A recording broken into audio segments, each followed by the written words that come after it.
नमस्कार, मैं श्यामगिरी। आप देख रहे हैं टीएफडी इंडिया न्यूज 24। टीएफडी इंडिया न्यूज 24 में आप सभी दर्शकों का स्वागत है। पीएमओ के अंदर, क्योंकि अब सरकार के अंदर की धुगधुगी बढ़ने लगी है, कहा जा रहा है कि एनडीए गठबंधन के अंदर बड़ी टूट की संभावनाएं जताई जा रही हैं। कल जो बहुमत नहीं हासिल कर पाई मोदी सरकार बहुत बड़े चक्कर में फंस गई है। अब नंबर 16 के गेम को कहीं ना कहीं चंद्रबाबू नायडू से जोड़ा जा रहा है, लेकिन इस नंबर 16 के राहुल गांधी के गेम को अलग अलग तरीके से सर्च भी किया जा रहा है और अलग अलग तरीके से समझने की कोशिश भी की जा रही है। गूगल से, ग्रोक से, सबसे सर्च करके और इसके मतलब को निकालने की कोशिश में हर पत्रकार लग गए हैं। लेकिन हम चर्चा इस बात की पहले करें कि बिहार के अंदर 20 तारीख को जो नीतीश कुमार ने बैठक बुलाई है और अपने सभी नेताओं को हिदायत दी है कि हर किसी को पहुंचना है, चाहे वह सांसद हो, विधायक हो या प्रवक्ता हो। इतना स्टिक कभी बैठक हुआ नहीं है। कहा जा रहा है कि बहुत ही विस्फोटक बैठक होने वाली है। इसमें ऐसे निर्णय लिए जाने वाले हैं जिससे बिहार से लेकर दिल्ली तक हिल सकती है। पीएमओ के अंदर भी हलचल है, अलग अलग तरह के कयास लगाए जा रहे हैं, लेकिन चंद्रबाबू नायडू को लेकर के एक अलग चर्चाएं छिड़ गई हैं। जिस तरह चंद्रबाबू नायडू को पिछले दिन एक दो दिन ट्रोल किया गया था नरेंद्र मोदी को समर्थन देने का, जब उन्होंने ऐलान किया था, लेकिन जैसे ही मोदी सरकार सदन के अंदर विश्वास खो दी, बहुमत का आंकड़ा नहीं छू पाई और सिंपल मेजोरिटी जो थी, जो एनडीए गठबंधन के 293 थे, वह भी नहीं आए। जब इलेक्ट्रॉनिक वोट में जब इस सरकार को मात्र 278 मिले, तब यह कहा जाने लगा कि चंद्रबाबू नायडू ने वोट नहीं किए हैं इस सरकार को और 16 नंबर के गेम में फंस गई है मोदी सरकार। अब राहुल गांधी के 16 नंबर गेम को जब गूगल में सर्च किया जाने लगा, तो गूगल 16 नंबर पर क्या कह रहा है, आप दर्शकों को मैं वह पढ़ के जरूर बताऊंगा, जिससे आप दर्शक को जानकारी हासिल हो सके। राहुल गांधी ने 16 अप्रैल 2026 को संसद में महिला आरक्षण और परिसीमन बिल पर बोलते हुए नंबर 16 का एक रहस्यमयी जिक्र किया, जिसे उन्होंने एक पहेली बताया। उन्होंने इसे पीएम मोदी के भाषण की कम ऊर्जा और 16 अप्रैल की तारीख से जोड़ते हुए कहा कि इसका जवाब नंबर 16 में ही छिपा है और सब कुछ इसी में है। राहुल गांधी के नंबर 16 का क्या मतलब है? राजनीतिक संकेत या सत्तारूढ़ सरकार भाजपा के खिलाफ एक कटाक्ष है, जिसे उन्होंने एक अनसुलझी पहेली के रूप में जनता के सामने रखा। 16 अप्रैल की तारीख राहुल ने कहा कि जब वह पीएम मोदी के भाषण देख रहे थे, तब उन्होंने अपने फोन पर 16 अप्रैल की तारीख देखी और उन्हें लगा कि यही एक पहेली का मुख्य हिस्सा है। विभिन्न अटकलें। कांग्रेस पार्टी के एक ट्वीट जो अब चर्चा में है ने संकेत दिया है कि 16 का मतलब एप्स्टीन। मैंने सुबह के कार्यक्रम में भी आप दर्शकों को बताया था कि एप्स्टीन और नायडू की बात मैंने किया था। अब इसमें भी आ रहा है सर्च में भी कि विभिन्न अटकलों में कांग्रेस पार्टी की एक ट्वीट जो अब चर्चा में है ने संकेत दिया कि 16 का मतलब एप्स्टीन से हो सकता है और कुछ लोगों ने टीडीपी तेलुगु देशम पार्टी यानी कि चंद्रबाबू नायडू के 16 सांसद दो का किसी अंतर्राष्ट्रीय मुद्दे से जोड़कर भी अटकलें लगाई। विपक्षी एजेंडा के अनुसार इसका इस्तेमाल यह बताने के लिए किया जा रहा है कि सरकार का यह बिल महिला आरक्षण लाना एक गलती थी। नंबर 16 के उदाहरण में संसदीय पहेली राहुल गांधी ने स्वयं कहा कि यह एक पजल है जिसका जवाब भविष्य में सामने आएगा। ट्विटर पर चर्चा में उन्होंने लोगों से सोशल मीडिया एक्स पर इसका मतलब खोजने को कहा। पीएम पर तंज इस संख्या का उपयोग पीएम मोदी के भाषण की आलोचना करने के लिए किया गया। सिक्रोनिक या संभावित अर्थ में 16 अप्रैल की तारीख डेट ऑफ 16 अप्रैल 16 की पहले में टीडीपी सांसदों के संबंध में, यानी कि चंद्रबाबू नायडू के संबंध में, और पॉलिटिकल मिस्ट्री के रूप में एप्स्टीन के संदर्भ में यह इसका चर्चा किया जा रहा है। यह नंबर वर्तमान में भारतीय राजनीति में एक बड़ी पहेली बना हुआ है, जिसका मतलब पूरी तरह से उजागर नहीं किया गया। यानी कि राहुल गांधी ने जो 16 का जिक्र किया है उसके कई सारे अर्थ हैं, और खास तौर पर एप्स्टीन से और चंद्रबाबू नायडू के 16 सांसदों से है, और इसके बाद में ही राजनीति गर्म हो गई है। यह बात मैंने आप दर्शकों को कल शाम के प्रोग्राम में भी बताया था। आज सुबह के ही प्रोग्राम में मैंने आप दर्शकों को कहा कि नंबर 16 यानी कि एप्स्टीन वर्ड को समझिए। नंबर 16 यानी एप्स्टीन, संदर्भ को देखिए कि कितना सिमिलर है। और नंबर 16 टीडीपी, चंद्रबाबू नायडू के 16 सांसद।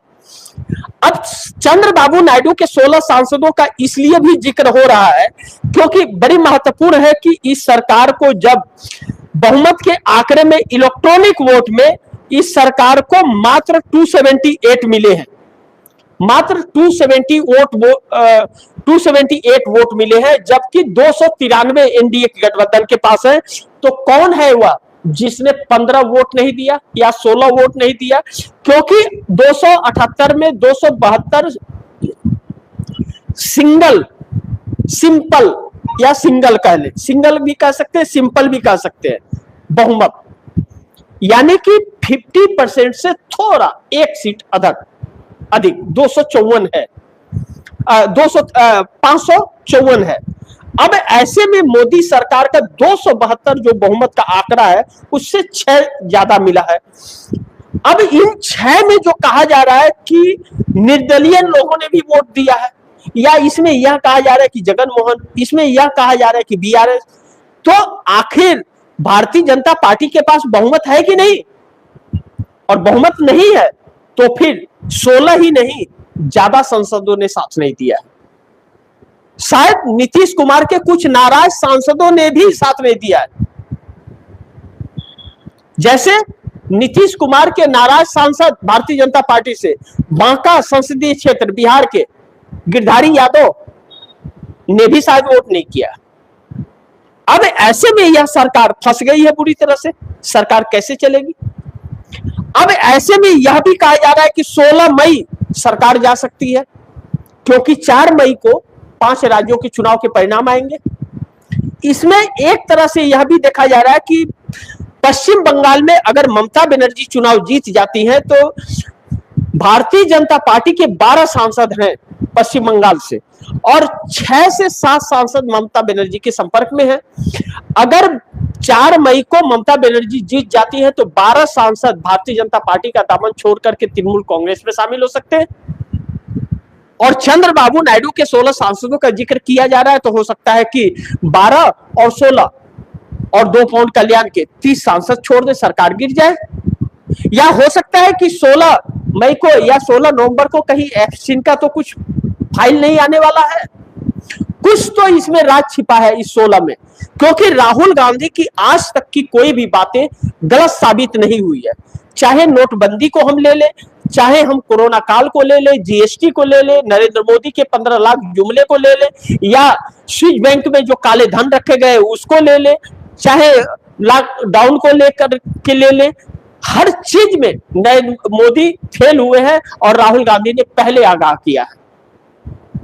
यानी कि एनडीए गठबंधन के अंदर टूट। और एक बात निकल करके आ रही है, इसमें एक बात और आ रही है जो नरेंद्र मोदी को बड़ी मुश्किलों में डालने वाली है, क्योंकि ट्रंप के साथ जो डील हुआ है नरेंद्र मोदी का, एक चीज नव भारत ने दिया था कि दुनिया की प्रतिष्ठित पत्रिका टाइम्स के अंदर, नव भारत टाइम्स के हवाले से बता रहा हूं मैं, नव भारत टाइम्स ऑनलाइन के हिसाब से, दुनिया की 100 प्रभावशाली हस्तियों की सूची में ट्रंप और जिनपिंग का नाम पीएम मोदी की जगह नहीं मिली, भारत के 3 नाम, यानी कि बावर्ची का नाम आया लेकिन नरेंद्र मोदी का टॉप 100 प्रभावशालियों में से नाम हट गया। आईएमएफ ने अपनी रिपोर्ट में बताया कि भारत नंबर 6 पर आ गया है, नंबर 4 से नंबर 6 पायदान पर आ गया। अर्थव्यवस्था में। तो यह बहुत ढलान है, यानी कि बहुत बड़ा कुछ खुलासा होने वाला है। ट्रंप ने मोदी का साथ छोड़ दिया है और मोदी को और भी शिकंजे में ट्रंप लेते जा रहे हैं। तो कहीं एप्स्टीन का खुलासा तो नहीं होने वाला है, या ट्रंप किसी ऐसे मुद्दे में तो नहीं फंसाने वाले हैं नरेंद्र मोदी को जिससे नरेंद्र मोदी के खिलाफ एक बहुत बड़ा माहौल बन जाएगा। यानी कि नरेंद्र मोदी फंसे हुए, उनके चेहरे की तरफ भी देख करके आप दर्शक समझ रहे होंगे कि चेहरे का भाव इस वक्त नरेंद्र मोदी का जो है वह भी बहुत चौंकाने वाला है। अब नरेंद्र मोदी ने लिखा क्या था, अब यह देखिए आप दर्शक कि नरेंद्र मोदी ने ट्वीट पर कहा था वोटिंग के पहले कि मैं सभी सांसदों से कहूंगा आप अपने घर में मां, बहन, बेटी, पत्नी सबका स्मरण करते हुए अपनी अंतरात्मा की सुने। देश की नारी शक्ति की सेवा का, उनके बंधन का यह बहुत बड़ा अवसर है। उन्हें नए अवसरों से वंचित नहीं करिए। यह संशोधन सर्वसम्मति से पारित होगा जो देश की नारी शक्ति और सशक्त होगी, देश का लोकतंत्र और सशक्त होगा। आइए हम मिलकर आज इतिहास रचे, भारत की नारी को, देश की आधी आबादी को उसका हक दे। यह प्रधानमंत्री नरेंद्र मोदी ने कल ट्वीट किया था। तो संविधान संशोधन का बिल है, संविधान संशोधन का बिल है और महिला आरक्षण से नरेंद्र मोदी जोड़ रहे हैं। नारी शक्ति बंधन, नाम तो बहुत अच्छे लग रहे हैं सुन करके, लेकिन नारियों का कैसे यह लोग शोषण करते हैं आप जानते हैं, और नारियों को कितना सम्मान मिलता है। वसुंधरा राज सिंधिया को कैसे हटा दिया। वसुंधरा राज सिंधिया ने राजस्थान के अंदर भारतीय जनता पार्टी का जनाधार बनाया था, वहां जमीन तैयार किया था, कई बार की मुख्यमंत्री रही, तो क्यों हटा दिया मोदी ने, वह तो महिला थी। तो ऐसे में नरेंद्र मोदी, अब राहुल गांधी ने भी ट्वीट किया। राहुल गांधी ने क्या लिखा कि यह महिला आरक्षण बिल नहीं है, इसका महिलाओं से कोई संबंध नहीं है, यह बिल ओबीसी विरोधी है, यह बिल एससी एसटी विरोधी है, यह बिल एंटी नेशनल है, दक्षिण, उत्तर पूर्व, उत्तर पश्चिम और छोटे राज्यों के खिलाफ है। हम भारत जोड़ने वाले न किसी का हक छीनने देंगे न देश को बंटने देंगे। अब राहुल गांधी के इसके बाद अब देखिए कल सुबह तक तो चंद्रबाबू नायडू साथ थे, खूब ट्रोल हो रहे थे, लेकिन अचानक पलट गए। अचानक भारतीय जनता पार्टी इस तरह से गिर जाएगा कि 293 में सिर्फ 278 वोट मिलेगा, जबकि 360 वोट जीतने के लिए चाहिए थे। तो यानी कि एनडीए में भारी टूट की संभावना है, जो साथ रह करके भी साथ नहीं। अच्छा, दूसरी चीज देखिए बड़ी महत्वपूर्ण और भी है कि एक तो इलेक्ट्रॉनिक वोट में इनको नहीं मिल रहा है। अब इसे इस तरह से समझिए कि जैसे ईवीएम मशीन में वोट डाल रहे हैं, ईवीएम मशीन में वोट दबा रहे हैं तो कोई देख तो नहीं रहा है कौन किसको वोट दे रहा है, तो वहां हर किसी ने वो जो वोट, लेकिन यह इलेक्ट्रॉनिक वोट ही मान्य होते हैं संसद में। जब बिल पास करना रहता है तो यह इलेक्ट्रॉनिक ही मान्य होते। तो 278 मिले, यानी कि 293 नहीं मिले। अब दूसरी तरफ जब हाथ खड़ा करके अब उसका हो गया, उसके बाद में अब आपको शक है पार्टी में अगर खड़ा होकर के कहे कि सभी बैठे हैं, अच्छा बताओ कि किसने वोट नहीं दिया, किसने वोट दिया तो सभी ने हाथ खड़ा कर दिया, किसने वोट नहीं दिया तो किसी ने वोट नहीं खड़ा किया। और बाकी सब विपक्ष के साथ में भी सत्तारूढ़ को मिला दिए, सबको मशीन दे दिए कि अब मशीन से सबको वोट डाल लो, तो उसमें तो पहचान नहीं होगा किसने दिया किसने नहीं दिया, तो उसमें मात्र 278 मिला। तो यानी कि एनडीए के लोग नहीं वोट कर रहे हैं, देने के लिए तैयार नहीं। इसमें अब कयास यह लगाए जा रहे हैं कि इसमें तकरीबन इस सरकार को 8 से 10 उन लोगों के वोट मिले हैं जो ना तो एनडीए के हिस्सा है ना इंडिया गठबंधन के हिस्सा है। 10 वोट तकरीबन ऐसे मिले हैं। अगर 10 वोट ऐसे मिले हैं तो नरेंद्र मोदी सरकार को 268 एनडीए की तरफ से मिला है, यानी कि बहुमत का आंकड़ा 72 है, 272 है और इनको 268 मिले हैं। यानी कि इनको 268 का मतलब कि 270 और 30 23 और 2 कितना हुआ 25 वोट नहीं मिले हैं। अब यह सरकार फंस गई यहां पर, तो अब न इधर की न उधर की। अब एक चीज और यह कहा जा रहा है कि एकनाथ शिंदे की भी नाराजगी है। तो कहीं ऐसा तो नहीं कि एकनाथ शिंदे ने वोट नहीं दिया, कुछ तो गड़बड़ हुआ है जिससे भारतीय जनता पार्टी के अंदर बहुत हलचल तेज हो गई है।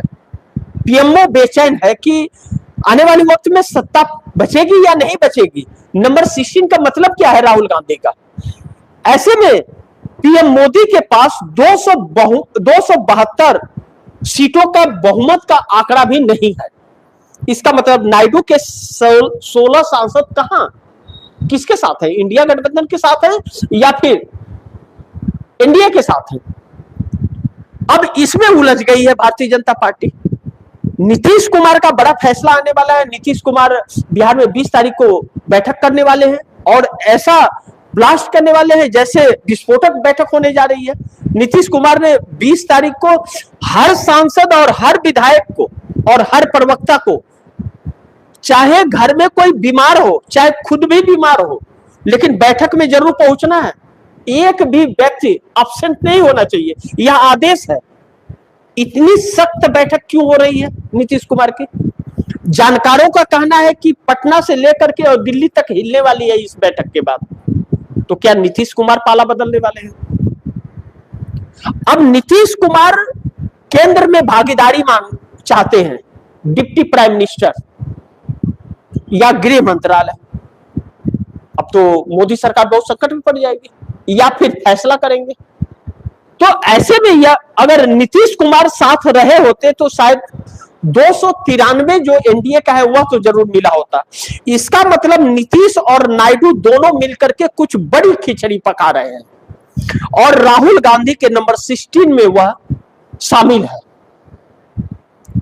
राहुल गांधी की जो पहली नंबर 16 की है उसमें शामिल है, जिसको लेकर के पूरे पीएमओ के अंदर हलचल मची हुई है कि एनडीए में बड़ी टूट की संभावना है।